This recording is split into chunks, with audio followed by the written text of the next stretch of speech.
They say that the greatest love stories begin with an act of kindness, not grand gestures or calculated moves, but simple, instinctive compassion, the kind that doesn't ask for reward or recognition, the kind that changes everything. This is the story of Jason Becker, a story of how one moment of humanity bridged two worlds, how it brought together species that should never have met, and how it proved that some debts can never truly be repaid because their value transcends any measure. But I'm getting ahead of myself. Let me start at the beginning. Before we dive in, drop a comment. If you enjoy sci-fi stories like this one, be sure to like the video and subscribe. It will help the channel. Kepler 442b.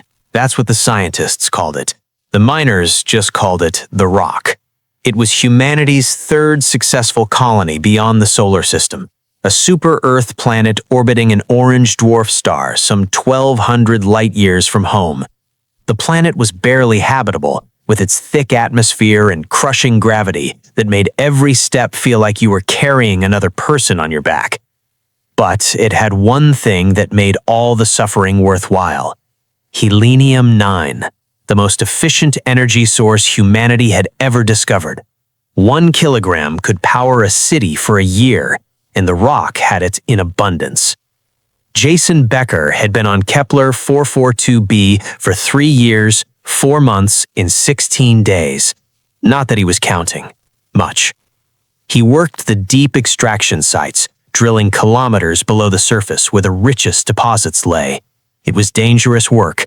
Men died regularly. Cave-ins, equipment failures, toxic gas pockets. The company always sent flowers to the families and hired replacements within the week. Jason was 32 years old, though he looked older. The gravity aged you fast, carved lines into your face, bent your spine. He had dark hair that he kept short for practical reasons, gray eyes that had seen too much, and hands that bore the scars of 1,000 minor accidents.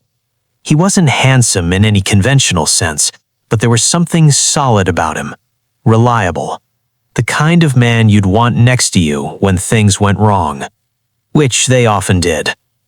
He lived alone in a prefab hab unit on the edge of the main settlement, a sprawling complex of domes and tunnels that housed 15,000 workers. He had no family waiting for him back on Earth, no wife, no children. His parents had died in the food wars of 2143. He had a brother once, but that was a memory he didn't visit often. Jason worked because that's what he knew how to do. He collected his paycheck, saved most of it for a future he couldn't quite envision, and tried not to think too hard about what it all meant. But that was before the storm, before the river, before her. The storm came out of nowhere. That's what everyone said afterwards, though the meteorologists insisted there had been warning signs. Jason didn't care about the technical details. All he knew was that his day off had been ruined. He'd taken his tracked rover out to the crystalline canyons, a geological formation about 50 kilometers from the settlement. It was one of the few beautiful places on this ugly planet, where mineral deposits created walls that sparkled in the orange sunlight. Jason went there sometimes when the 4 gray walls of his hab unit felt too much like a coffin. The wind hit first. On Kepler 442b, wind wasn't like Earth wind. The thick atmosphere meant that even a modest breeze felt like being pushed by an invisible hand. A real storm? That was like being in a fight with a god. Jason had maybe 10 minutes warning. The sky, usually a hazy orange-brown, turned a deep, angry purple. The temperature dropped 20 degrees in 20 seconds, and then the rain came. Rain on the rock wasn't water. It was liquid methane, falling in drops the size of your fist, driven horizontal by winds that topped 200 kilometers per hour. Jason's rover was tough, but it wasn't built for this. He needed shelter, and fast. He spotted a rocky overhang and gunned the engine, but the ground had already turned to a slick, treacherous mud. The rover's treads spun, found purchase, then spun again. He was losing ground, sliding backward toward the canyon's edge. That's when he heard it. A sound that cut through the howling wind, a sound that didn't belong to this planet or any planet he'd ever known. A cry, high-pitched, desperate, alive. Jason squinted through the methane-streaked windshield. Below, in the canyon, where a temporary river now raged with flash flood fury, something was drowning. He saw it for only a second, a glimpse of iridescent scales, of wings too small to lift its body, of a head that broke the surface once, twice, and then disappeared beneath a liquid cauldron. Every survival instinct Jason had screamed at him to keep driving. Whatever that thing was, it wasn't his problem. The rock was full of native life, most of it hostile. The smart move was to save himself and let nature take its course. But Jason Becker had never been particularly smart. What he was, he'd learned in his 3 years on this hellish planet, was stubborn and tired of watching things die. He threw the rover into park, grabbed his emergency rebreather and thermal cloak, and jumped out into the storm. The wind nearly knocked him flat the moment his boots hit the ground. The gravity, always oppressive, felt twice as strong as he fought his way to the canyon's edge. The methane rain burned where it touched exposed skin, even through his protective gear. The river below was a roiling nightmare, carrying debris and boulders with casual violence, and somewhere in that chaos was a living creature, drowning. Jason didn't have rope. He had his thermal cloak, which was tough but not designed for this. He tied one end around a rock formation, tested it with his weight, and prayed to gods he didn't believe in. Then he went over the edge. Climbing down a cliff in Earth normal gravity would have been hard. In Kepler 442b's 1.6 times gravity, with wind trying to tear you loose and liquid methane in your eyes, it was almost impossible. Jason's arms screamed. His fingers, even through gloves, began to lose feeling. He made it to the river's edge just as he saw the creature surface again. It was 20 meters downstream, being carried away fast. Jason didn't think. He dove. The liquid wasn't water, but it was still cold enough to steal your breath. Jason's rebreather kept him from drowning immediately, but the current was stronger than he'd anticipated. He was being pulled downstream, tumbling, disoriented. Then he saw it. Up close now. A dragon. Not a dragon like from old Earth stories, not exactly, but close enough. It was small, maybe the size of a large dog, with scales that shifted between blue and silver, 4 legs, 2 small wings, a long serpentine neck, and a face that was reptilian but somehow expressive. Its eyes were wide with terror, pure primal fear. It was a baby, that much was obvious. Jason reached out. The dragon snapped at him reflexively, its teeth catching on his glove. He ignored the pain and grabbed it around its middle, pulling it close to his chest. The creature struggled for a moment, then seemed to understand. It clung to him with desperate strength. Now came the hard part, surviving. Jason couldn't swim against the current. He could barely keep his head above the surface. But ahead, he saw a rock formation. A large boulder sitting in the middle of the river, creating a break in the flow. If he could just reach it. He kicked with everything he had. The little dragon in his arms had gone still from exhaustion or shock. Jason's lungs burned. His muscles were lead. The rock was getting closer, but so was the canyon's next drop-off, a waterfall that would carry them both to certain death. 10 meters. 5. 2. Jason's hand caught the rock. His fingers found a crack, held. The current tried to tear him loose, but he wrapped his legs around the boulder's base and held on. The little dragon pressed against him, shivering violently. They stayed like that for what felt like hours, but was probably only minutes. Gradually, impossibly, the storm began to ease. The wind died down, the rain lessened, the floodwaters began to recede. When Jason finally felt strong enough, he climbed up the top of the boulder, the dragon still secured inside his thermal cloak. He lay there, gasping, every muscle in his body screaming. The little dragon was breathing. Its eyes were closed, but its chest rose and fell. "You're okay," Jason heard himself saying. "You're okay now." The dragon's eyes opened. They were golden, with vertical pupils that dilated as they focused on him. Intelligence looked out from those eyes. Not animal intelligence. Something more. The dragon made a sound, soft and musical, almost like a purr. Then it closed its eyes again. Jason held it until the storm passed completely, until he had the strength to climb back up the canyon wall, the dragon secured inside his thermal cloak, until he made it back to his rover and started the long drive back to the settlement. He had no idea what he just saved, no idea what it would mean, no idea that he just changed the course of his life. Jason made it back to his hab unit as the storm's last winds died away. The settlement's emergency lights were on, standard procedure during severe weather. No one saw him carry his strange cargo inside. The dragon was still unconscious when he laid it on his bunk. In the harsh LED lighting of his quarters, Jason got his first real look at what he'd saved. It was beautiful. That was his first thought. The scales weren't just blue and silver, he now saw, but shot through with colors that seemed to shift as he watched. Iridescent purples, soft greens, hints of gold. The wings, folded against its back, were translucent membranes with patterns like stained glass. Its claws were crystalline, catching the light. Nothing on Kepler 442b looked like this. The native life they'd cataloged was uniformly drab, adapted to the harsh conditions and orange-filtered sunlight. This creature looked like it came from somewhere else entirely, somewhere beautiful. Jason retrieved his settlement-issued medkit and tried to remember his basic xenobiology training. The problem was that training assumed you'd encounter known species. This was something else. He checked for obvious injuries, found none. The dragon's breathing had steadied. Its temperature, when he cautiously touched its scales, was warmer than he'd expected. It was simply exhausted. Jason made coffee, his hands still shaking from adrenaline crash.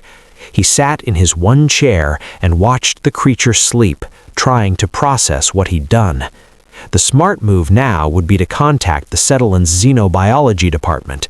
They'd want to study it, maybe return it to wherever it came from, if such a place could be found. But something stopped him. Maybe it was the memory of those golden eyes, too intelligent for a simple animal. Maybe it was the way the creature had clung to him in the river, trusting him. Maybe Jason was just too tired to make good decisions. He decided to wait, see if it woke up, make sure it was really okay. Then he'd figure out what came next. Jason leaned back in his chair, just for a moment, just to rest his eyes. He woke to the sound of his door chime. Jason's eyes snapped open. Pale morning light filtered through his hab unit's single small window. He'd slept in the chair. His neck ached. His arms felt like they'd been replaced with concrete. The door chime sounded again. Jason looked at the bunk. The dragon was gone. His heart lurched. He stood up too fast, his vision swimming. Where? He heard a sound from the bathroom, a soft splash. Jason crossed the small space in 3 steps and looked inside. The dragon was in his shower basin, which he'd apparently left with an inch of water in it. The creature was drinking, its long neck curved gracefully. When it heard Jason, it looked up, those golden eyes alert now, alive. The door chime sounded a 3rd time. "Just a minute," Jason called. He looked at the dragon. "You need to hide. Understand? Hide." The dragon tilted its head, and Jason could have sworn he saw understanding in its expression. It hopped out of the basin with surprising agility and scurried under the bunk. Jason closed the bathroom door, tried to compose himself, and opened the outer door. Standing in the orange morning light was Marcus Chen, Jason's supervisor, a short, broad man with a permanent scowl and suspicion in his eyes. "Becker, you look like hell." "Morning to you too, Marcus. You were supposed to clock in an hour ago. You sick?" Jason realized he was still wearing yesterday's clothes, still damp from his swim in liquid methane. Got caught in the storm. Rough night." Marcus's eyes narrowed. "Your rover's a mess. Looks like you drove it through a war zone." "You saw the storm? It was brutal." "Yeah." Marcus didn't look convinced. Not of any of the other guys said they saw something weird out by the crystalline canyons before the weather hit. Some kind of light in the sky, bright purple. You see anything like that? Jason kept his face neutral. "I was too busy trying not to die." "Right." Marcus studied him for a long moment. "Look, Becker, you're a good worker, but you're not special. You miss your shift, I got 20 guys who'd take your spot. You understand?" "I understand. Won't happen again." "Better not." Marcus turned to leave, then stopped. "Oh, and Becker, Command wants all personnel to report any unusual wildlife sightings. Apparently, there's been some elevated activity, something about breeding season. So if you see anything weird, you report it. Got it?" "Got it." Marcus left. Jason closed the door and leaned against it, his heart pounding. He checked under the bunk. The dragon looked up at him with those unsettling, intelligent eyes. "This is going to be a problem," Jason told it. The dragon made that purring sound again. Jason called in sick for the rest of the week. It wasn't entirely a lie. His body felt like it had been through a compressor, every muscle protesting. But mainly, he needed time to figure out what to do with his unexpected houseguest. The dragon was recovering quickly. By the second day, it was moving around the hab unit with confidence, exploring everything with obvious curiosity. Jason watched it examine his few possessions, a battered tablet, some clothes, a framed photo of Earth he'd never gotten around to hanging, with what could only be called fascination. Intelligence. There was no doubt now. This wasn't a pet or a simple creature. The dragon understood things. When Jason pointed at objects and named them, it paid attention. When he told it not to make noise when people walked past outside, it stayed silent. The third day, something extraordinary happened. Jason was eating a ration bar for breakfast, which they all tasted like cardboard mixed with regret, when he felt it. A sensation in his mind that wasn't his own. Not quite words, more like feelings, concepts, a sense of gratitude, of safety, of curiosity about him. Jason nearly dropped his food. He looked at the dragon, which was sitting a meter away, watching him. Are you in my head? The sensation came again, affirmation, apology, and something that felt like amusement. "Oh, this is insane," Jason rubbed his face. "I'm talking to a dragon, a telepathic dragon." The response was a feeling of warmth, of connection, and beneath it, something else, a name, not in words, but in concept and emotion, and something that resonated in a way Jason's brain struggled to process. But if he had to translate it, it would be something like Starfire. "Starfire," Jason said out loud. "Is that your name?" Pure joy flooded through the connection. Yes, he understood. Jason sat back, his mind reeling. This changed everything. This wasn't just an unusual creature. This was a person, a someone, not a something. "Starfire, where did you come from?" Images flooded Jason's mind, not clear, not like watching a video, but impressions. A place of soaring mountains and crystalline cities, skies filled with dragons of every size and color, a sense of home, of family, of a mother whose presence felt like gravity itself, that fundamental and powerful. And then, an accident. Curiosity that led too far, a storm portal opening, being pulled through, terror, cold, water that wasn't water. And then, Jason, hands reaching through chaos, safety, warmth. Jason felt tears on his face and hadn't realized he was crying. "You're lost. You can't get home." The dragon, Starfire, made a sound that broke his heart. It was a keening, lonely sound that no creature should have to make. Hey, Jason knelt down and, after a moment's hesitation, reached out. Starfire pressed her head against his palm. Her scales were warm, smooth, vibrating slightly with that purr. "It's okay. We'll figure out something. I promise." It was a stupid promise. Jason had no idea how to get an interdimensional dragon back to wherever she came from. He was just a miner, just a regular guy who'd made one impulsive decision in a storm. But, looking into those golden eyes, feeling the trust and hope through their new connection, Jason knew he'd do whatever it took to keep his word, even if it meant his whole world was about to change.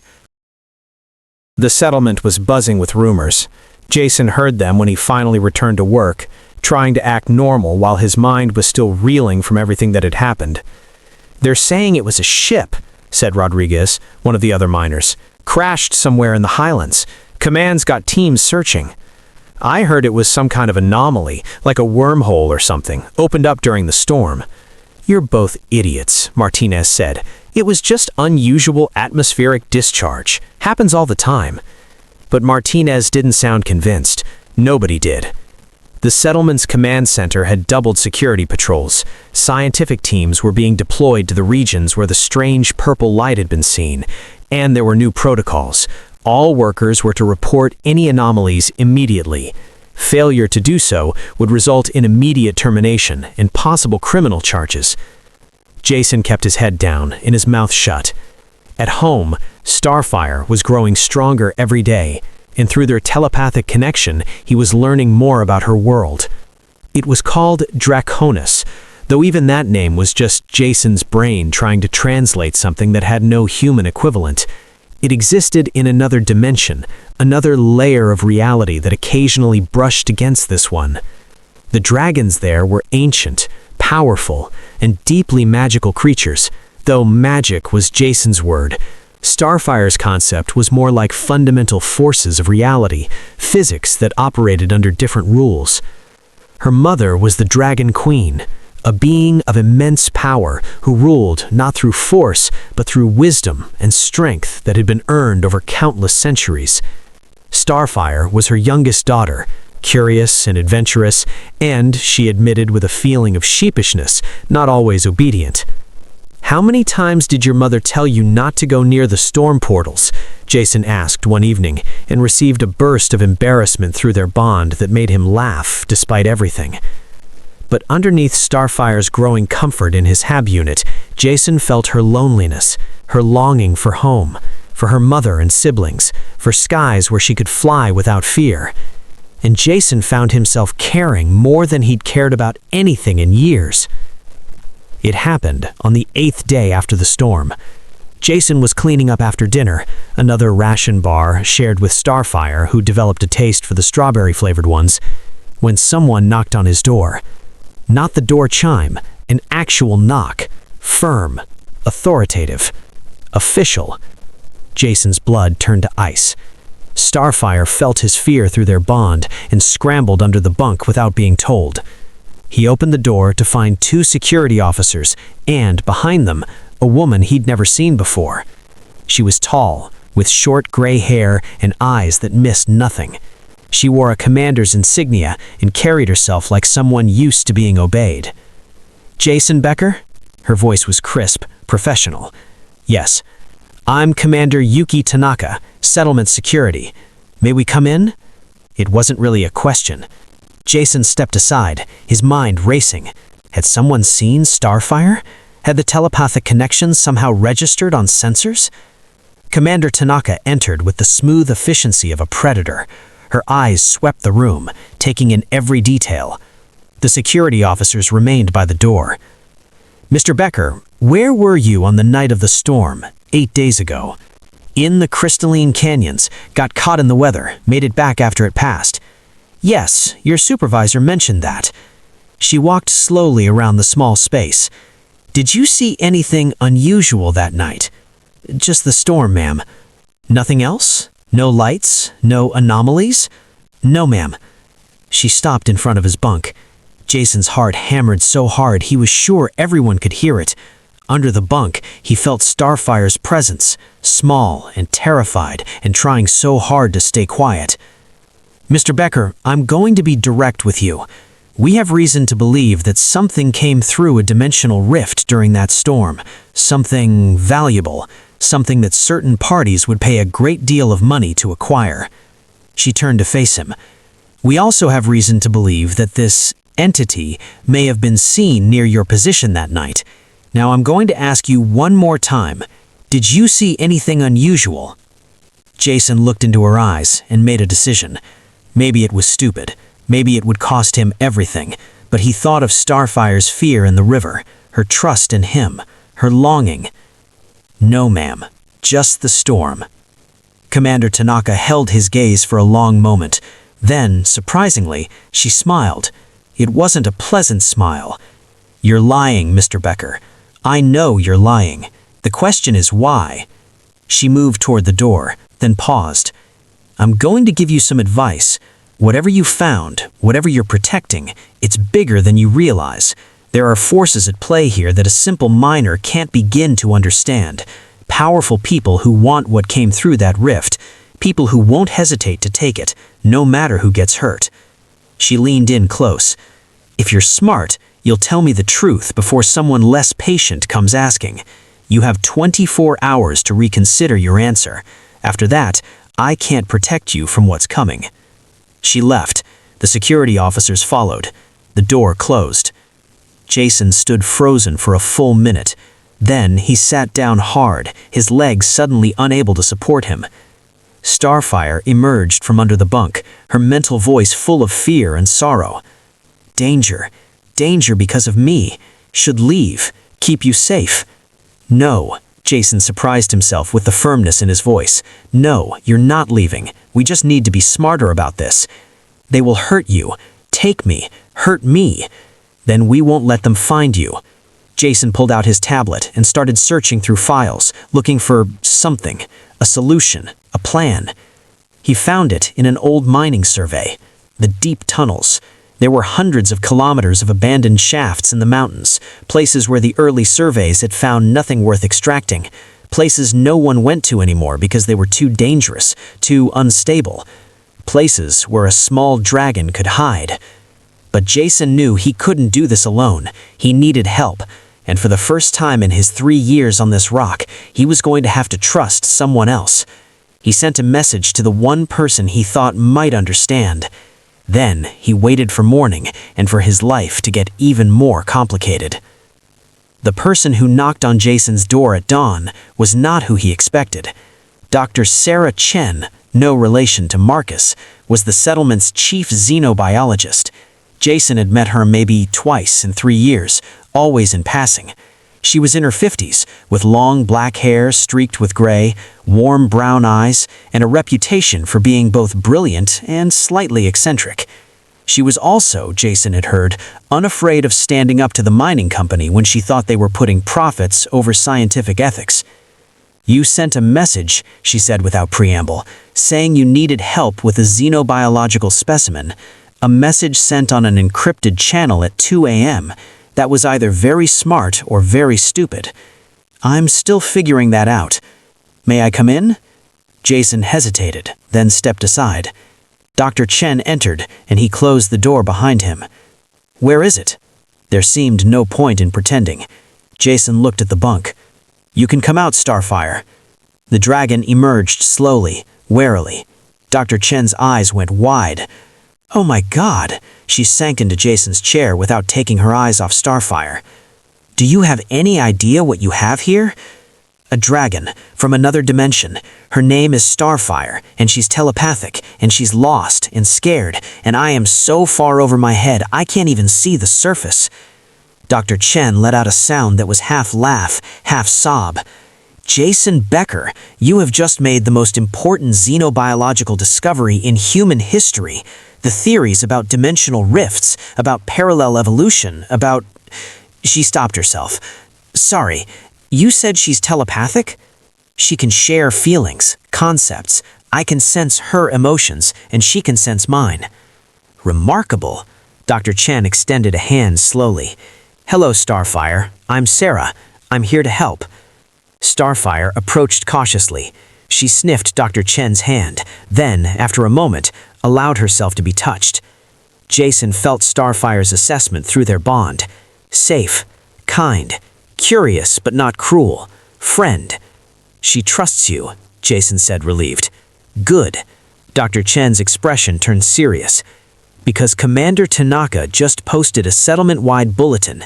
They're implementing house-to-house searches starting tomorrow. They're looking for Starfire, though they're not calling her Starfire. They're calling her an unidentified xenobiological entity and offering a reward for information.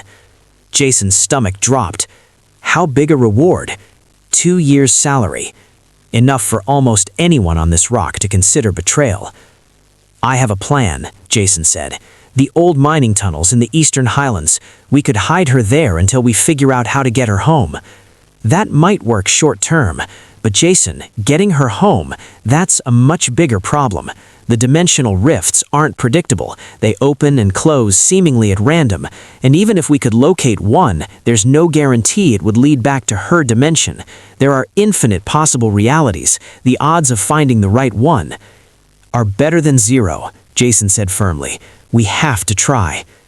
Dr. Chen studied Jason for a long moment. Then she smiled sadly. You really care about her. She was drowning. I pulled her out. That makes her my responsibility. It makes her more than that, I think. Dr. Chen smiled sadly. All right, I'll help, but we need to move tonight. I can requisite a transport. What about the commander? She said she'd be watching me. Let me worry about that. Dr. Chen stood. Pack light, just essentials. And Jason, once we do this, there's no going back. You'll be defying direct orders from both the mining company and settlement security. Your career here is over. Possibly your freedom if they catch us. Jason looked at Starfire, who was watching him with those impossibly golden eyes. He felt her fear, her hope, her trust. She needs me, he said simply. That's all that matters. They left in the false dawn, when the orange sun was just a hint on the horizon, and most of the settlement was still asleep.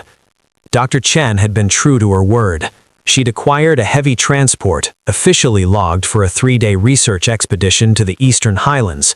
She'd even included Jason as her equipment specialist, which gave him a legitimate reason to be away from his mining duties. You're okay in there, he whispered, his hand on the container. A pulse of discomfort, but understanding. Safe. With you. Okay. They made it through the checkpoint with only cursory inspection. The guard on duty looked tired and bored. He waved them through after glancing at Dr. Chen's authorization codes. Jason didn't relax until they were 10 kilometers from the settlement, the wasteland of Kepler 442b stretching out before them in all directions.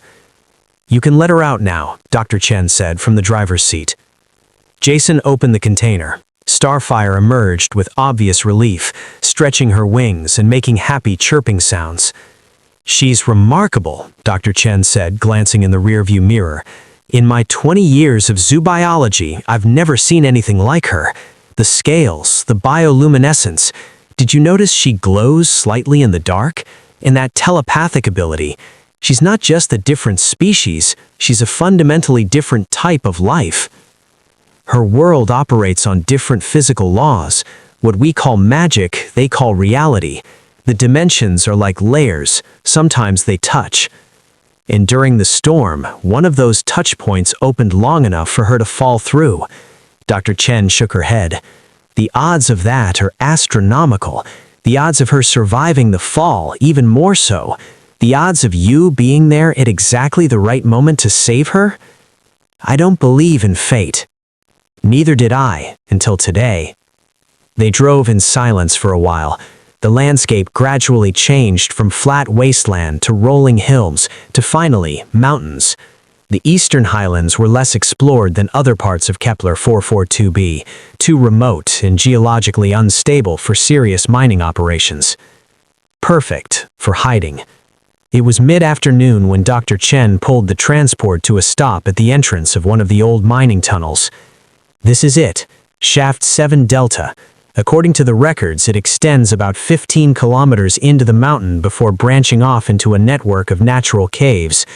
Early surveys indicated minimal Helenium-9 deposits, so they abandoned it after 6 months. Jason stepped out of the transport, Starfire on his shoulder like some exotic parrot.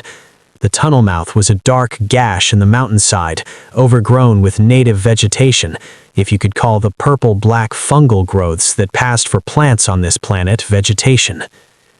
"Homie," Jason said dryly. "It gets better, or worse, depending on your perspective." Dr. Chen pulled up a holographic map. "The cave system is extensive. There's even an underground water source. Well, liquid methane, but close enough. Starfire could survive here for months if necessary." "Dark," Starfire sent, her mental voice uncertain. "Cold. Not home." "I know," Jason said softly, "but it's safe. That's what matters right now." They unloaded supplies: food, water, battery packs, heating units, emergency medical supplies. Dr. Chen had thought of everything. They spent the next few hours setting up a basic camp in one of the larger caverns, about a kilometer into the mountain.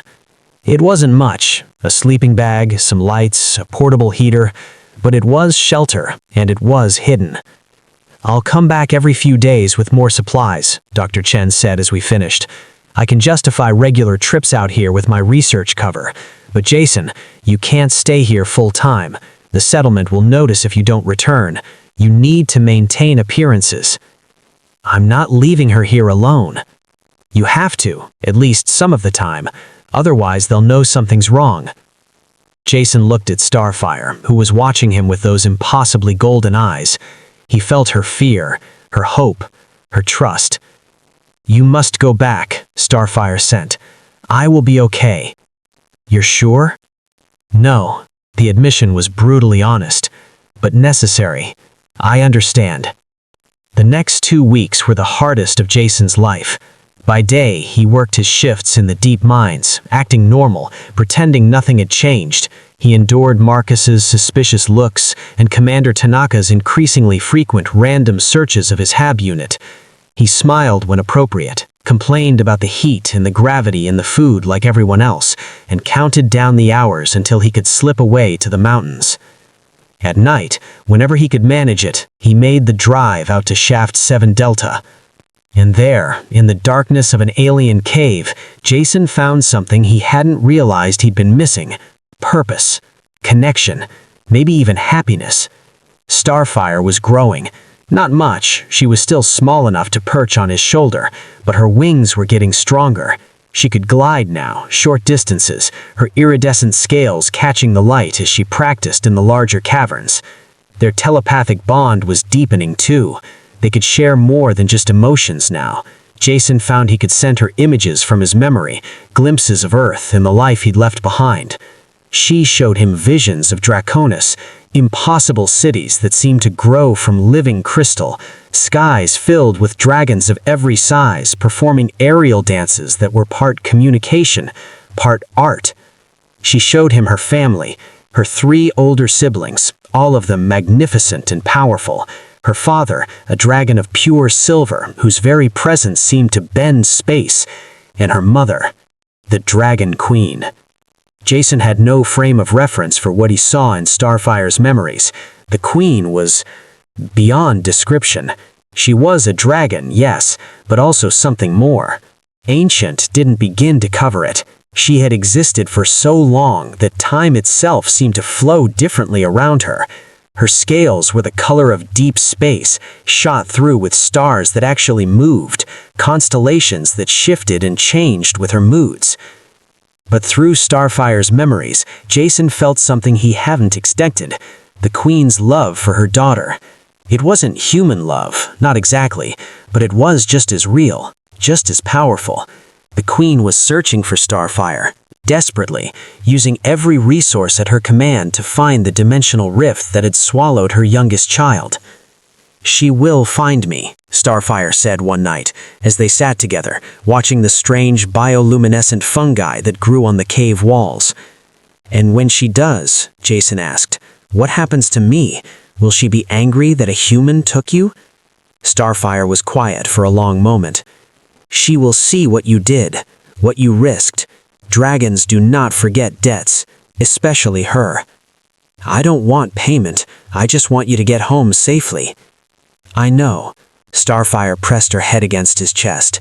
That is why she will care. Things began to fall apart on day 17. Jason was finishing his shift, exhausted, and counting down the hours until he could slip away to the mountains, when Marcus cornered him in the equipment bay. "We need to talk, privately." They went to an unused storage room. Marcus closed the door and turned to him with an expression Jason had never seen before. Fear. "I'm going to ask you something and I need you to tell me the truth. Did you find it? The thing they're looking for?" Jason's instinct was to deny everything, but something in Marcus's face stopped him. "Why are you asking?" "Because there are people here now, not settlement security, corporate security, the kind that comes from Earth when something really valuable is at stake.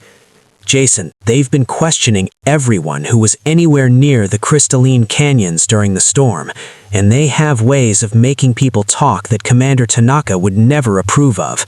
And they're getting close to you." "I don't know what you're talking about." "Yes, you do." Marcus grabbed his arm. "Listen to me. Whatever you found, whatever you're protecting, it's not worth dying for. These people don't care about mining regulations or due process. They want that xenobiological entity, and they will hurt anyone who gets in their way." "If I had found something, what would you want me to do?" Marcus let go of his arm. "I'd want you to be smart, to understand that some fights you can't win." He paused. "But I'd also want you to know that not everyone here is a corporate drone. Some of us still remember what it's like to care about something other than profit margins." He left before Jason could respond. Jason stood in the storage room for a long time, his mind racing. Then he pulled out his communicator and sent an emergency message to Dr. Chen. Her response came back in seconds. "They're doing aerial surveys of the highlands. Tomorrow. We're out of time." Jason made it to Shaft 7 Delta that night, driving recklessly fast, his heart pounding. He found Dr. Chen already there, her face pale in the harsh light of the portable lamps.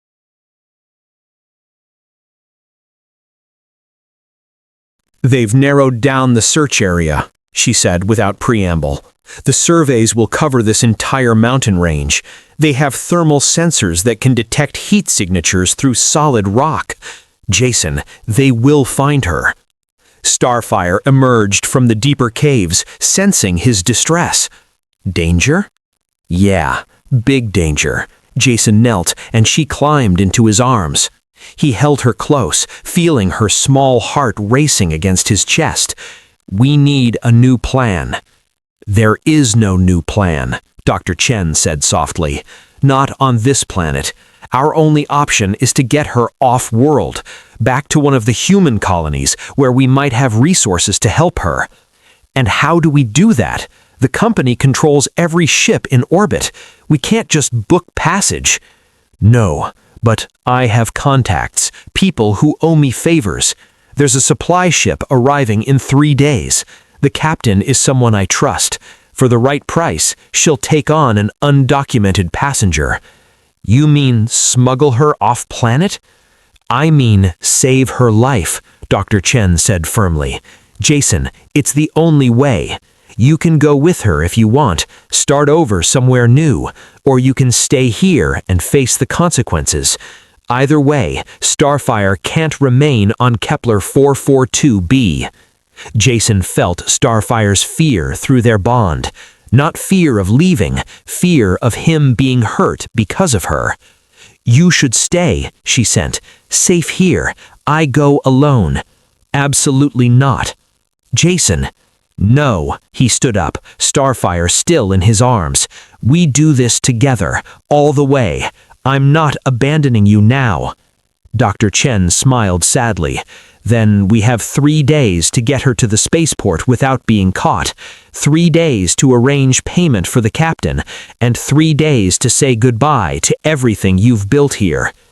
"I haven't built anything here worth keeping," Jason said, and realized it was true.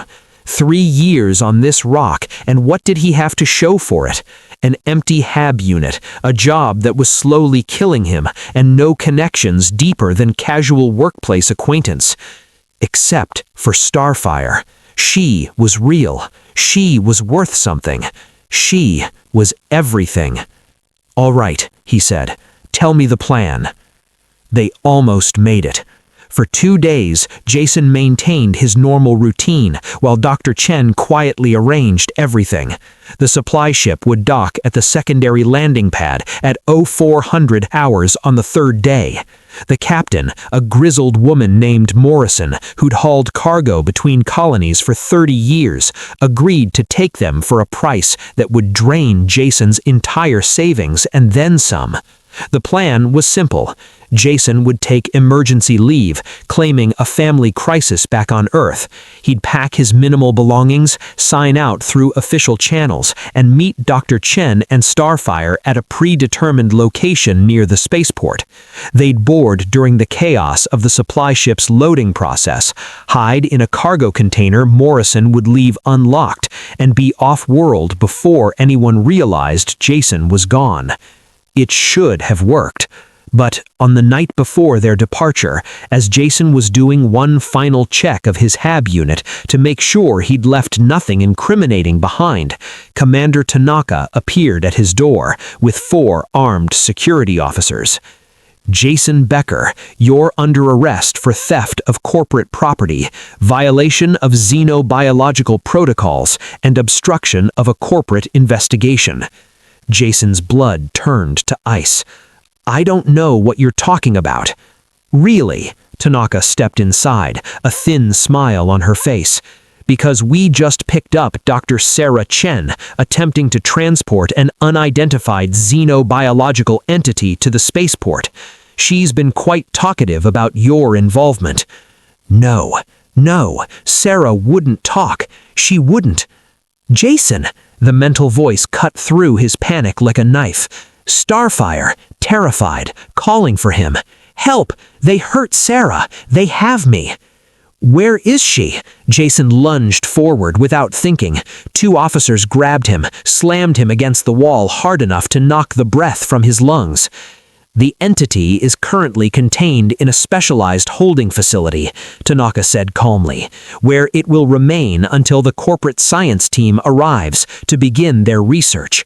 As for you, you'll be transferred to Earth to stand trial.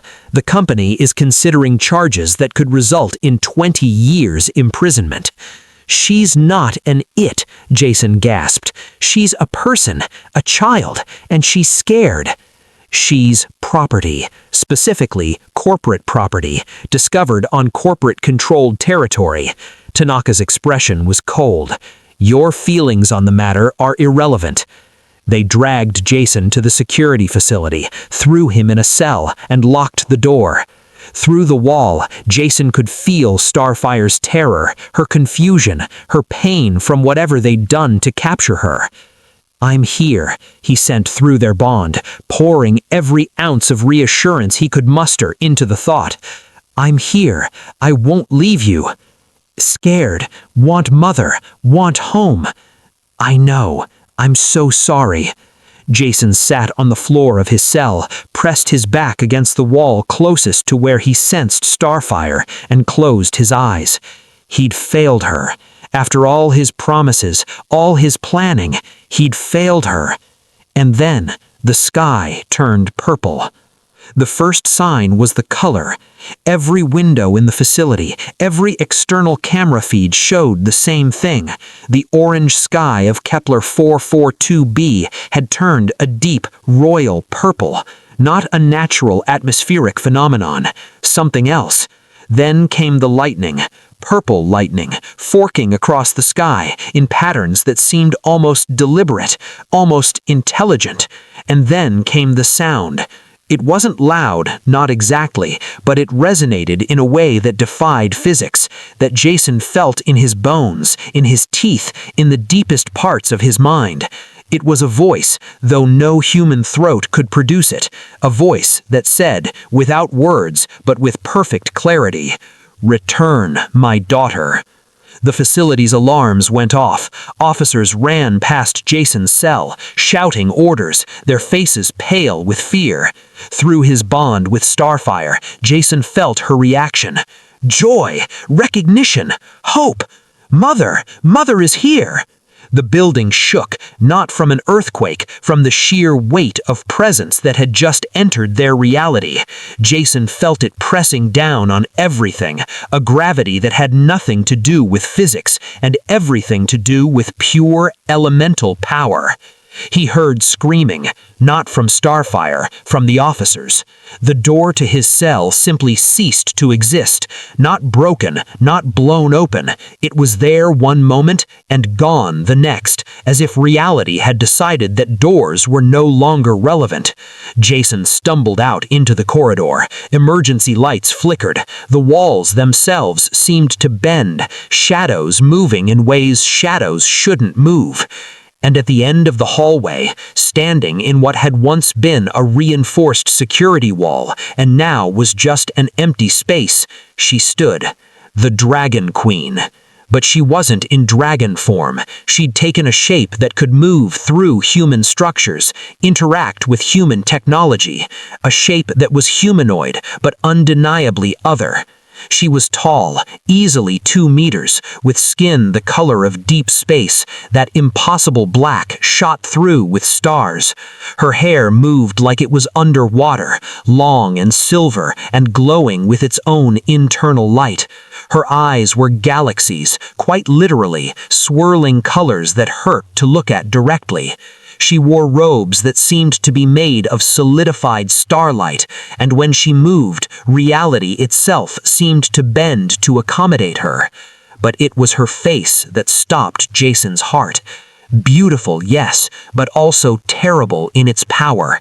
This was a being that had existed for eons, that had seen civilizations rise and fall, that could, if she chose, unmake this entire planet with a thought. And she was angry. "Where?" she said, and her voice was the sound of stars being born. "Where is my daughter?" Officers scattered. Jason saw Commander Tanaka try to draw her gun, then freeze as the Dragon Queen's gaze fell on her.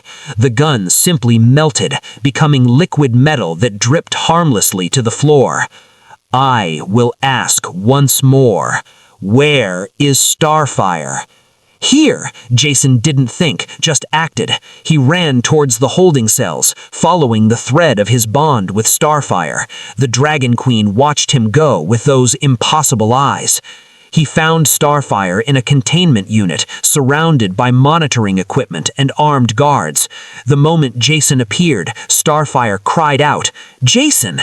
"Let her out, now," Jason demanded. The guards looked at each other, uncertain. Then they looked past Jason, and their faces went white. The Dragon Queen had followed him. She stood in the doorway, her very presence making the air crackle with energy.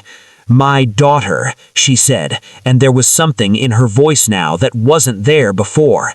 Beneath the power, beneath the anger, there was pain. "Please." The guards fell over themselves, opening the containment unit. Starfire burst out, her wings spreading, and flew straight into her mother's arms. The Dragon Queen caught her, and in that moment, the terrible power that surrounded her softened. She held Starfire close, her face buried in her daughter's scales, and Jason realized with shock that she was crying. Not human tears. Her tears were liquid light that fell like rain and evaporated before hitting the ground. "Mother, mother, mother, safe home, mother." "Shh, my precious one. I have you. You're safe now."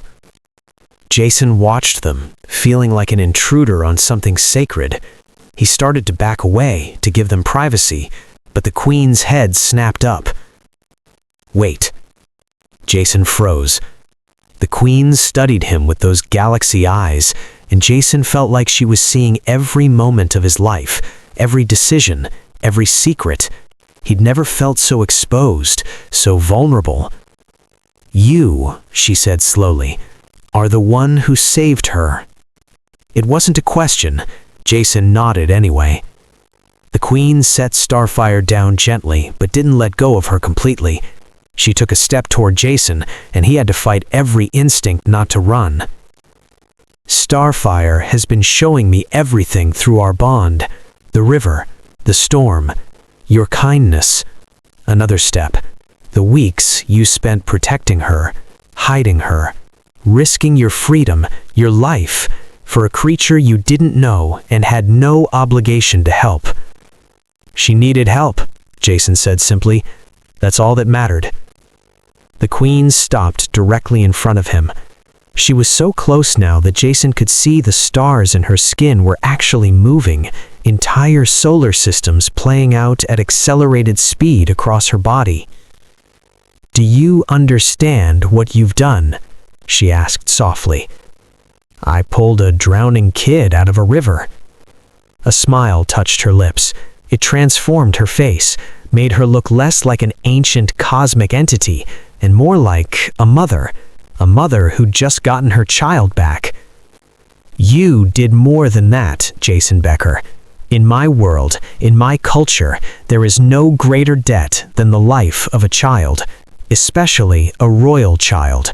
You have saved the daughter of the Dragon Queen, and by our laws, that creates a bond that cannot be broken, a debt that cannot be repaid. I don't want repayment. I know. That's why it matters." She reached out, and before Jason could react, she placed her hand over his heart. He felt warmth spread through his chest, saw light pulse beneath her palm.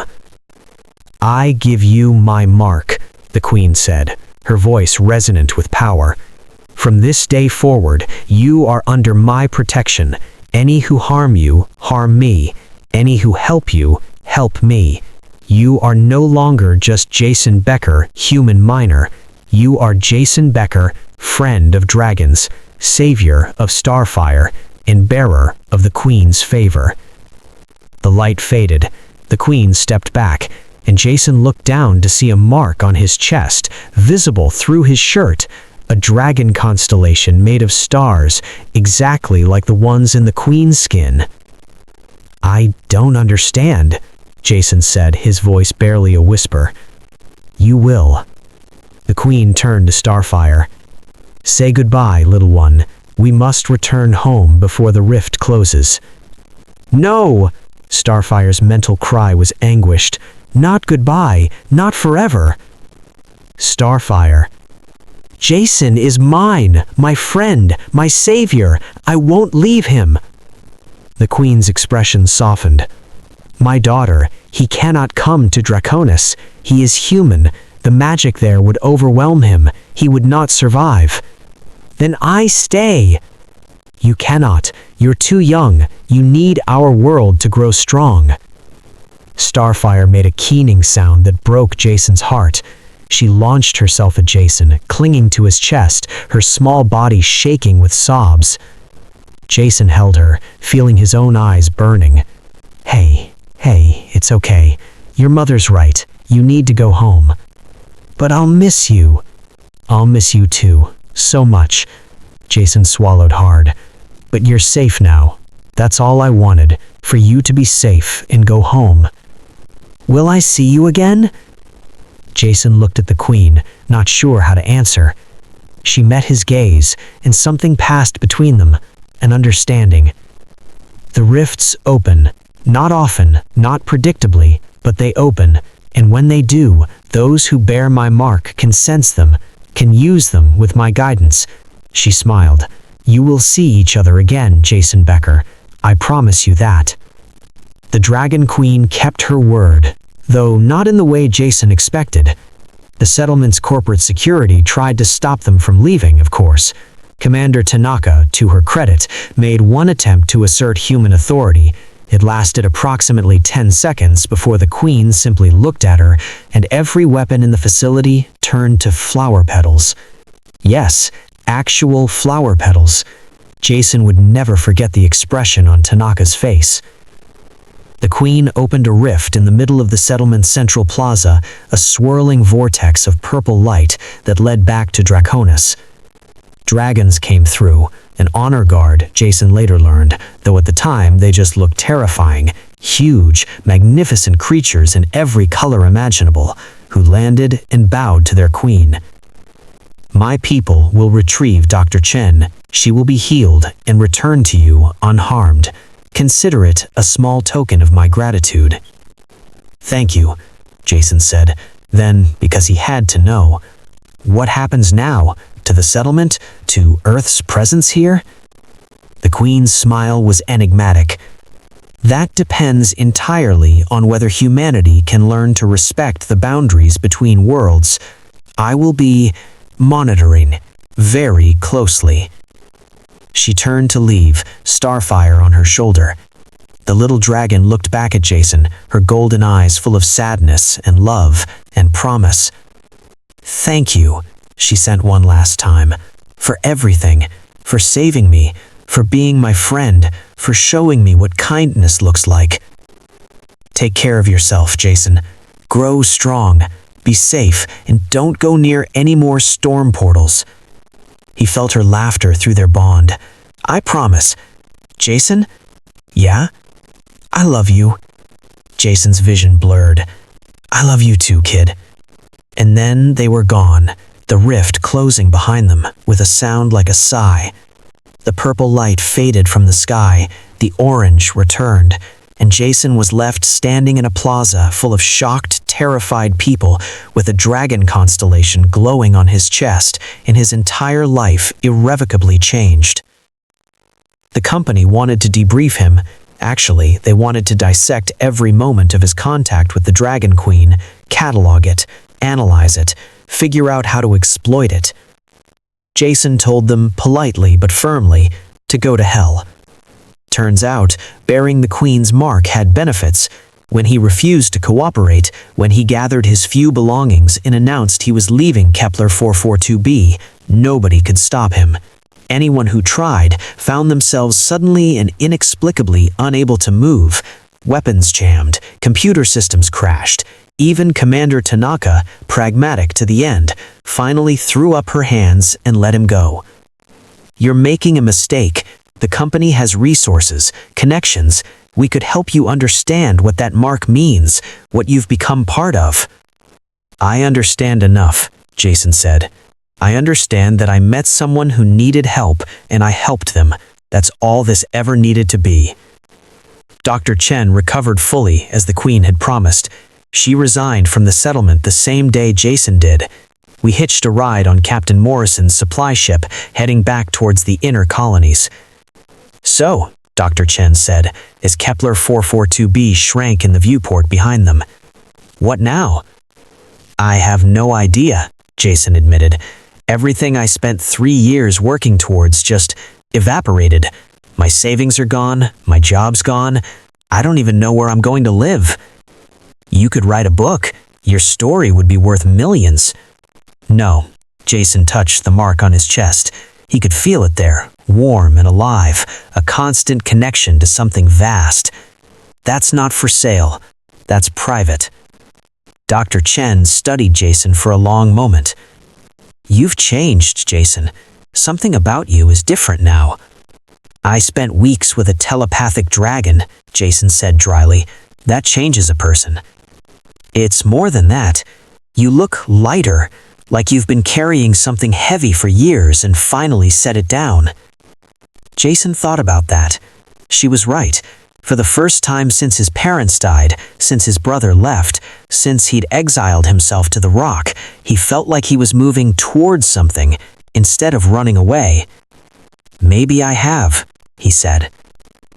Jason settled on Proxima Station, a hub colony that served as a waypoint between Earth and the outer settlements. It was crowded, dirty, and chaotic, everything Kepler 442b hadn't been. Jason loved it. He found work as a freight loader, a job that paid badly but didn't ask questions about his past. He rented a tiny apartment with walls so thin he could hear his neighbors breathing. He made acquaintances, though he was careful not to call them friends yet. Trust was still hard. And he waited. The Queen had said the rifts would open, that he'd be able to sense them with her mark. Jason checked every day, reaching out with that new sense she'd awakened in him, feeling for the telltale shimmer that would indicate a pathway between worlds. Months passed, 6, then 8, then 10. Jason began to wonder if he'd imagined the whole thing, if maybe the mark was just a symbol, not a promise, if he'd ever see Starfire again, or if that was a beautiful moment that would have to sustain him for the rest of his life. But he kept checking, every morning, every night, just in case. And then, on a random Tuesday afternoon, as Jason was unloading crates of Martian vegetables, he felt it. A pulse, a shimmer, a sensation like reality holding its breath. A rift was opening, close, maybe a kilometer away, in one of the abandoned sections. Jason dropped the crate he was holding and ran. He found the rift in an old storage bay, a swirling vortex of purple light that made the air crackle with energy. Jason skidded to a stop in front of it, his heart pounding, and then a shape emerged from the light. Not Starfire, at least not the Starfire Jason remembered. She'd grown. She was easily the size of a horse now, her scales even more brilliant, her wings capable of actual flight. She was magnificent, powerful, graceful, and the moment she saw Jason, she gave an undignified squeal of joy and launched herself at him. Jason barely had time to brace himself before several 100 pounds of dragon hit him, knocking him flat on his back. Starfire pinned him to the floor, her face inches from his, her tail wagging like an overexcited puppy. "Jason! Jason! Jason! You're here! You're real! I found you!" Jason laughed, tears streaming down his face as he wrapped his arms around her neck. "I missed you too. God, look at you! You're huge!" "Mother says I've been growing well. She says I might be one of the largest dragons in my generation if I keep eating properly."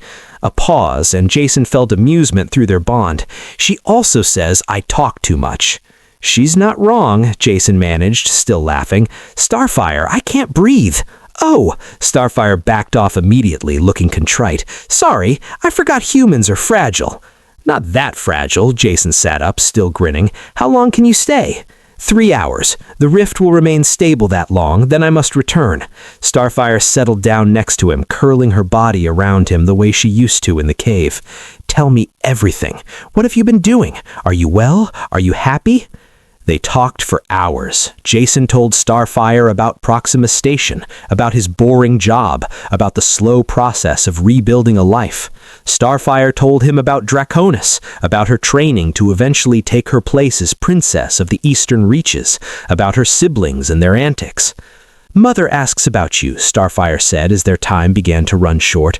"Often. She says you're the most interesting human she's met in 3,000 years. "That's slightly terrifying." "She means it as a compliment." Starfire nuzzled against him. "Jason, I need to tell you something. The rifts will open more frequently now, once every few months, and when I'm older, when I've learned to control my own power, I'll be able to open them myself. We'll be able to see each other whenever we want." Jason felt his throat tighten. "I'd like that. I'd really like that." "Good." Starfire pulled back to look at him with those golden eyes. "Because your family, Jason Becker, you saved my life. You gave me kindness when I needed it most. Your pack, you're mine, and I don't ever plan to let you go." "Right back at you, kid." The rift began to pulse, signaling it was time. "Until next time," Starfire sent. "Until next time," Jason agreed. He watched her disappear back into the swirling light, watched the rift close behind her, and for the first time and longer than he could remember, Jason Becker felt like he was exactly where he needed to be. The visits became routine, in a way. Every few months, Jason would feel that telltale shimmer, would drop whatever he was doing, and would go meet Starfire. Sometimes the rifts opened on Proxima Station. Sometimes he had to travel to other worlds following the pull of the mark.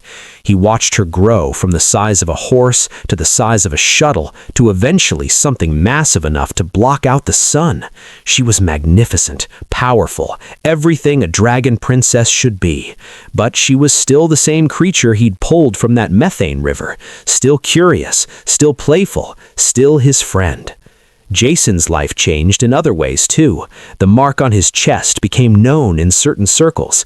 People who studied xenobiology, who researched dimensional rifts, who knew the old stories about dragons sought him out. Dr. Chen published a paper on dimensional convergence that made her famous. She carefully left out Jason's involvement, respecting his privacy, but their friendship deepened. She was there for his visits with Starfire sometimes, documenting what she could, marveling at what she was seeing. Jason even met other humans who bore marks from dragons. There weren't many, maybe a dozen in all of human space, but they formed a loose network, sharing information, helping each other understand what they'd become part of. But through it all, through new friends and new purpose and new understanding, the core truth remained simple. Jason had saved a life, and that life had saved him right back. It happened on Jason's 40th birthday, 7 years after he'd pulled Starfire from the river. The rift opened in his apartment this time, which was against protocol and made his neighbors scream, but Jason was learning that dragons didn't much care about human protocols. Starfire emerged, but she wasn't alone. The Dragon Queen stepped through behind her daughter, and Jason's tiny apartment suddenly felt impossibly small. "Jason Becker," the Queen said, and her voice still resonated with that cosmic power, though Jason had gotten better at not being completely terrified by it. "Your Majesty," Jason stood up, trying to look dignified despite being in old sweatpants and eating leftover noodles. The Queen smiled. "You've learned court manners," Starfire said. "You said I'd been studying." "I sent him books," Starfire said proudly. "Well, the concepts of books, telepathically. It was very efficient." "What can I do for you?" Jason asked. The Queen's expression grew serious. "In 2 months, Starfire will come of age by our traditions. She will formally take her place as Crown Princess of the Eastern Reaches, with all the responsibilities that entails. There will be a ceremony." "That's wonderful," Jason said, genuinely happy. "Congratulations, Starfire." "Thank you, but there's more." Starfire practically vibrated with excitement. "Jason, we want you to be there, at the ceremony, in Draconis." Jason blinked. "But I thought humans couldn't survive in your world. The magic would overwhelm you, yes. But I am the Dragon Queen, Jason Becker. I have existed before your sun began to burn. I have bent reality itself to my will. I think I can manage to shield one human for 1 day." "You're serious?" "Completely. You saved my daughter's life. You showed her kindness when you had every reason not to. You have become her friend, her confidant, her family. By our traditions, you have earned the right to stand beside her at her most important ceremony." The Queen's eyes glowed. "And I would like you there, not as a favor, not as payment of debt, but because you have become important to us, to both of us." Jason looked at Starfire, saw the hope in her golden eyes, felt her nervous excitement through their bond. "Please," she sent, "I want you there. I need you there." "Okay," Jason heard himself say. "Okay, I'll come." The rift opened in a place Jason had never seen before, the formal portal chamber in the Dragon Queen's palace. It was a cathedral-sized room carved from living crystal, with dozens of dragons in humanoid form standing guard. Jason stepped through, the Queen's hand on his shoulder, and entered another world. Draconis was impossible to describe. The physics were wrong, but in beautiful ways. Gravity suggested rather than demanded. Light had texture. The air itself seemed alive, thrumming with energy that Jason could feel against his skin. The Queen's shield around him was invisible but palpable, a bubble of reality that let him survive in this place that should have torn him apart. "Welcome," the Queen said, "to my home." The palace was beyond anything Jason had ever imagined. Towers that seemed to grow from clouds, bridges made of solidified starlight, gardens where the plants moved with obvious intelligence, turning to watch him pass, and everywhere, dragons. In their true forms, they were even more magnificent than Jason had imagined. Huge creatures in every color, every pattern, flying through skies that shifted from blue to purple to colors that had no names in human language. They watched Jason with curiosity, some with suspicion, but none with hostility. He bore the Queen's mark. He was protected. He was welcome. Starfire met him in what she learned was her private chambers, a series of rooms that overlooked a valley filled with waterfalls that flowed upward. Jason! She was in her dragon form, massive now, her scales gleaming like captured aurora. You came! You're really here! I promised, didn't I? Jason looked around, trying to take it all in. Starfire, this place is incredible. It's home. She lowered her head so they were eye level. And now you've seen it. Now you know where I come from, what I am. I always knew what you were, Jason said softly. You're the brave kid who trusted a stranger in the storm. That's all that matters. The coming-of-age ceremony was held in an amphitheater carved into the side of a mountain, open to the sky. Thousands of dragons attended, both in true form and humanoid form, the most important gathering in a generation. Jason stood in a place of honor on a platform reserved for the Queen's most trusted allies. Dr. Chen was there too. The Queen had brought her as well, another gift. They held hands and watched as Starfire, magnificent and terrible and beautiful, took her vows. She swore to protect her people, to uphold the ancient laws, to guard the boundaries between dimensions, to serve with wisdom and compassion and strength. And when the Queen placed the crown of stars on her daughter's head, officially recognizing her as Crown Princess, the entire assembly roared. Dragons of every size took to the air, filling the sky with a display of aerial acrobatics that made Jason's eyes water. But through it all, Starfire's eyes found his. "Thank you," she sent through their bond, "for this, for everything, for seeing me when I was small and scared, and saving me anyway." "Always," Jason sent back. "Always, kid." After the ceremony, after the celebration, after the feasting and the speeches and the presentations, the Queen asked to speak with Jason privately. They stood on a balcony overlooking Draconis, just the two of them, the stars overhead moving in patterns no Earth sky had ever shown. "You've given my daughter something precious, a friendship without agenda, kindness without expectation, love without condition.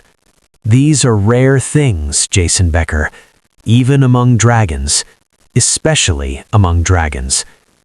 "She gave me the same things," Jason said. "I know." The Queen turned to face him fully, "which is why I want to offer you a gift, a choice. Your Majesty, you don't owe me. This isn't about debt," the Queen's voice was gentle. "This is about possibility. Jason, you are still young by human standards. You have perhaps 50 years left, if you're fortunate, maybe 60. That's about right. Dragons live for millennia. Starfire is barely a child by our standards. She has 10,000 years ahead of her, perhaps more." The Queen's eyes were sad. "Which means that, in the blink of an eye, you will be gone, and she will mourn you. She will carry that grief for centuries." Jason's throat tightened. He'd tried not to think about that, about the inevitable end. "I can change that," the Queen said. "I can extend your life, not forever. True immortality is a curse, not a gift, but I can give you a dragon's lifespan. You would age slowly, live long, be part of Starfire's life for millennia instead of decades." Jason stared at her. "You can do that?" "I am the Dragon Queen," she said simply. "Yes, I can do that." "Why would you do that?"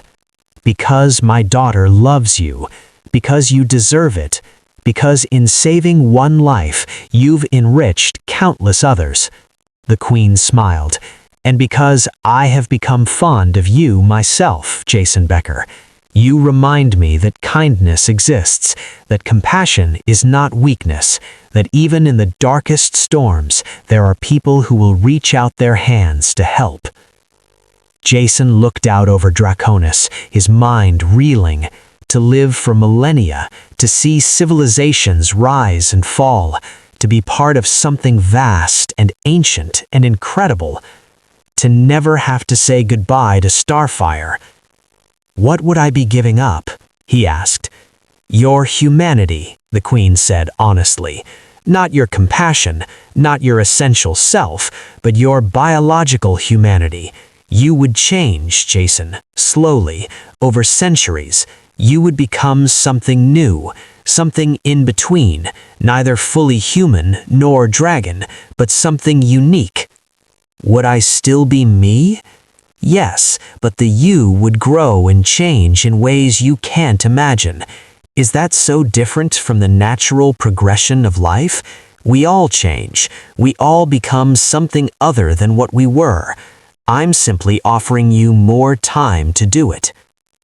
Jason thought about his parents, dead for so long, his brother, wherever he was, the life he'd left behind on Earth. He'd spent so many years running from pain, from loss, from connection. And then he thought about a small dragon drowning in a methane river, trusting him enough to stop fighting and let him carry her to safety. "If I say yes," Jason said slowly, "what happens to my life, to Dr. Chen, to the friends I've made? You can keep them, visit them. You won't lose them any faster than you would have otherwise. You'll simply have the gift of time after they're gone. The chance to make new connections, new friends, new meanings." "I need time to think." "No," the Queen said. "You don't. You already know your answer, Jason Becker. You've known it since I asked the question. I can see it in your eyes." She was right. Jason did know. He'd spent 3 years on the rock waiting to die, and then he'd saved a life, and that life had saved him back, had shown him that connection was possible, that love was possible, that he was worthy of both. Why would he give that up? Why would he choose decades when he could have millennia? "Yes," Jason said. "I want to stay. I want to be part of this." The Queen nodded, satisfied. "Then kneel." Jason knelt. The Queen placed her hand on his head, and Jason felt power pour through him like lightning made of starlight. His body burned, not with pain, but with transformation. He felt his cells restructuring, his DNA rewriting itself, his entire being shifting into something new. When it was done, when the light faded, Jason stood up on shaking legs and looked at his hands.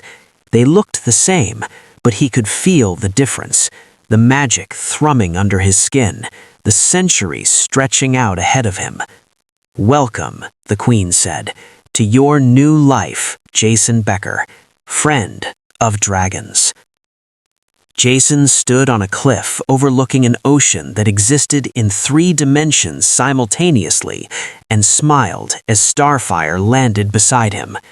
She was massive now, one of the largest dragons in all of Draconis, her scales a shifting galaxy of colors.